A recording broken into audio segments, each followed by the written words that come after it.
policy response serta penyesuaian terhadap rencana yang telah kita tetapkan termasuk APBNP. Juga saya beri kesempatan kepada para pimpinan partai politik untuk menyampaikan pandangan dan rekomendasinya. Dalam pertemuan tadi, semua dengan niat yang baik serta memahami apa yang tengah berkembang di masyarakat luas maupun pikiran-pikiran internal partai politiknya masing-masing, semua telah menyampaikan pandangannya serta usulan-usulannya yang saya pandang semuanya baik, konstruktif, karena yang kita ingin menetapkan satu kebijakan, memilih satu opsi, dan kemudian kita jalankan untuk kepentingan rakyat kita, untuk kepentingan menyelamatkan perekonomian kita dari berbagai tekanan yang kita rasakan dewasa ini. Oke.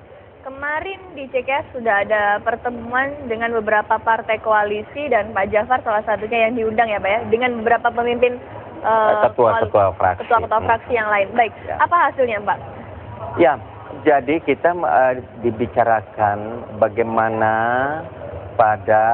sampai kepada sesuatu kesepakaman, kesepakatan bahwa memang kita akan menyesuaikan subsidi BBM itu ya. Itu yang kita bicarakan. Keputusannya naik 1.500. Nah, kemudian tidak sih dibicarakan 1.500 diputuskan di situ, karena di situ kan di wadah yang tadi malam, media yang tadi malam itu bukan pengambilan keputusan ya itu tetap nanti diputuskan oleh DPR dan pemerintah dalam hal ini kan.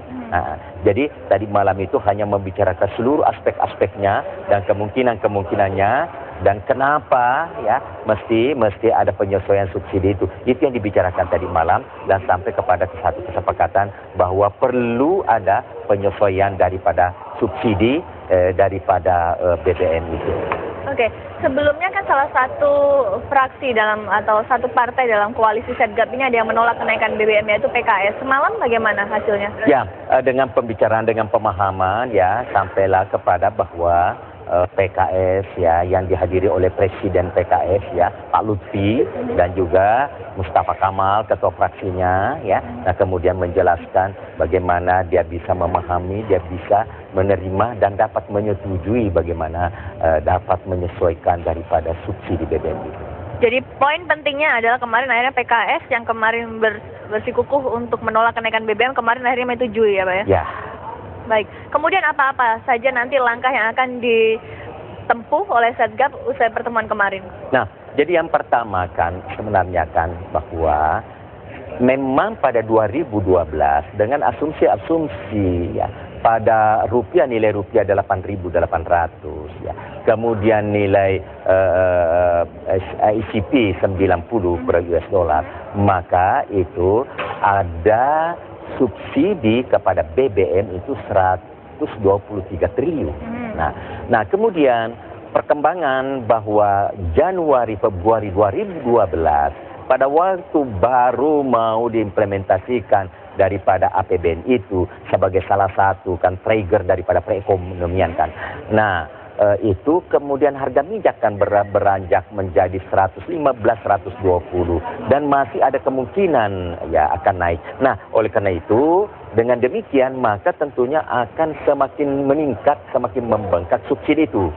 Untuk itu, untuk keseimbangannya ya, bahwa harga disesuaikan atau subsidi dikurangi, tetap ada subsidi ya, karena hitung-hitungannya kan harga BBM itu kan menjadi 8.500 begitu cara hitungnya.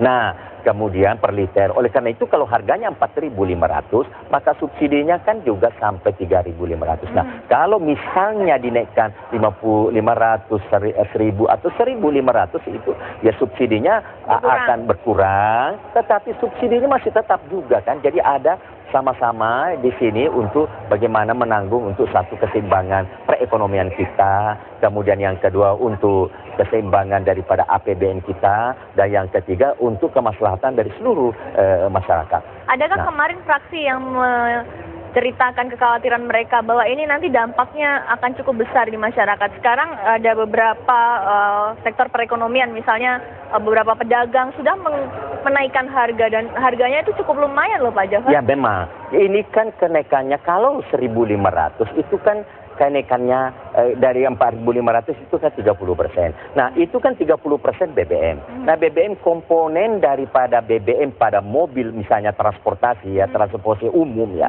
itu 20-30% variabel cost-nya. Okay. Nah begitu pula kalau industri produsen atau industri-industri memproduksi tergantungkan berapa BBM yang dipakai untuk itu. Nah dengan demikian dia menjadi faktor produksinya seperti itu misalnya hanya 5% dan sehingga kenaikan itu berada pada 3-5% daripada barang-barang itu termasuk fisiologisnya kan ada pengaruh fisiologis. 3-5% tapi semuanya naik cukup memberatkan. Semuanya cukup naik dan pada gilirannya kan nanti otomatis juga upah akan menyesuaikan. Sampai 3 bulan, 4 bulan, 5 bulan, 6 bulan nanti akan terjadi the new equilibrium baru begitu. Memang sudah seperti itu ada adaptasi dan ada penyesuaian.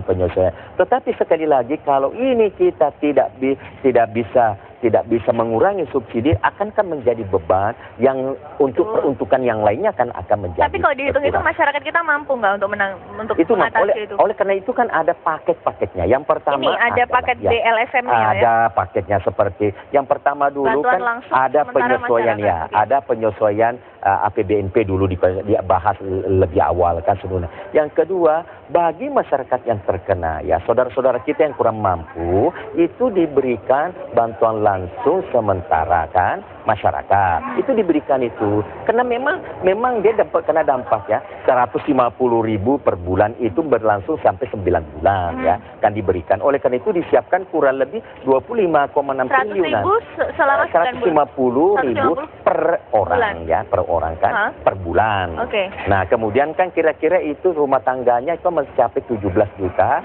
Nah, kira-kira orangnya sampai 70 juta. Itu diberikan. Dan sah-sah saja kan pemerintah memberikan uang kepada untuk kepada masyarakat. Di mana-mana juga begitu. Di Amerika juga begitu ada tunggal sosial seperti itu ya. Ini ada yang menarik ini di Koran Republika. Bantuan tunai tanpa unsur politis. Ini dikhawatirkan bahwa BLSM atau bantuan langsung sementara masyarakat ini sebenarnya adalah trik pemerintah sekarang yang sedang berkuasa untuk money politics menjelang 2014. Tanggapan Anda? 2014 ini kan dibagi 2012.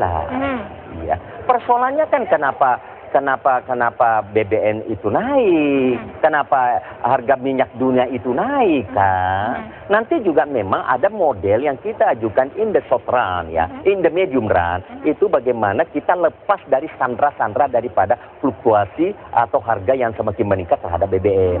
Makanya kita kan juga salah satu programnya itu beralih dari BBM ke BMG ya, ke gas ya. Itu sebenarnya persoalannya. Oleh karena itu memberikan bantuan juga kepada masyarakat sama juga subsidi itu adalah juga hak-hak atau itu adalah pemerintah memberikan kepada masyarakatnya, tidak ada persoalan ya. Nah, justru kan subsidi BBM ini kan 70% itu mendapatkan itu dari menengah ke atas kan.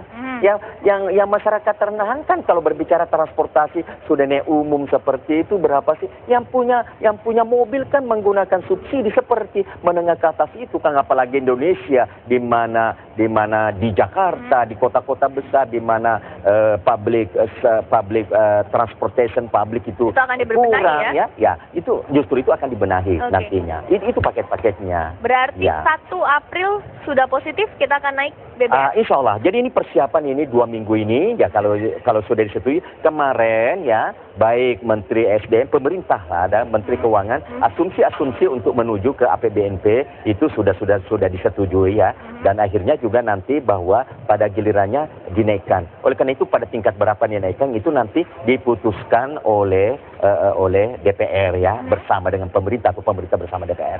Oke, berarti pada tahun ini. Kemudian berbicara tentang BLSM. Jadi namanya sekarang bukan BLT lagi, tapi BLSM. Padahal sebenarnya bentuknya sama, 150.000, kalau kemarin 100.000.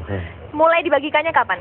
Itu tentunya kalau berlakunya pada waktu berlakunya Januari, Maret, April, 1 April, ya berlaku di April. April, Mei, Juni, Juli, Agustus, September, Oktober, November, Desember, 9 bulan. April sudah mulai ya Pak? Ya. Provinsi mana yang pertama kali akan dapat atau semua sudah rata? Bersamaan, itu merata. Oleh karena itu infrastrukturnya disiapkan sebelum itu. Jadi sebelumnya, itulah sebabnya memang justru Presiden itu selalu sangat berhati-hati. Itu sudah 1 tahun, 2 tahun, 1 tahun, setengah tahun yang lalu, sudah Presiden sudah dimintakan ya, ada desakan, ada permintaan untuk dinaikkan, tetapi sangat-sangat berhati-hati kalau persoalan begini. Oleh karena itu, seluruh pirantinya ini harus siap, baru diluncurkan. Ya termasuk sudah disiapkan nanti misalnya bagaimana kan di samping untuk kompensasi ya, safety net kepada saudara-saudara kita, juga kan infrastruktur BBM ke BMJ itu harus disiapkan. Kemudian juga ada infrastruktur untuk pedesaan. Juga dilansir nanti ada padat karya misalnya untuk mendapatkan penghasilan langsung pada masyarakat.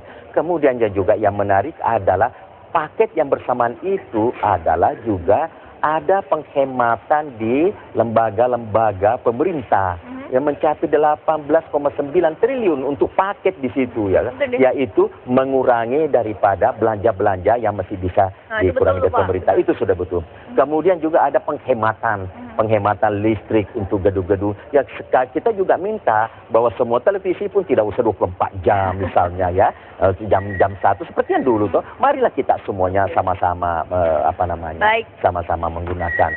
Bagaimana kita bersama-sama mendukung untuk kesejahteraan rakyat. Baik, jadi nampaknya makin pasti pemirsa pada tanggal 1 April mendatang BBM akan naik sekitar 1.500 ya Pak ya, dan nanti pemerintah akan memberikan BLSM atau bantuan langsung sementara masyarakat selama 9 bulan, 1 bulannya sekitar 150.000.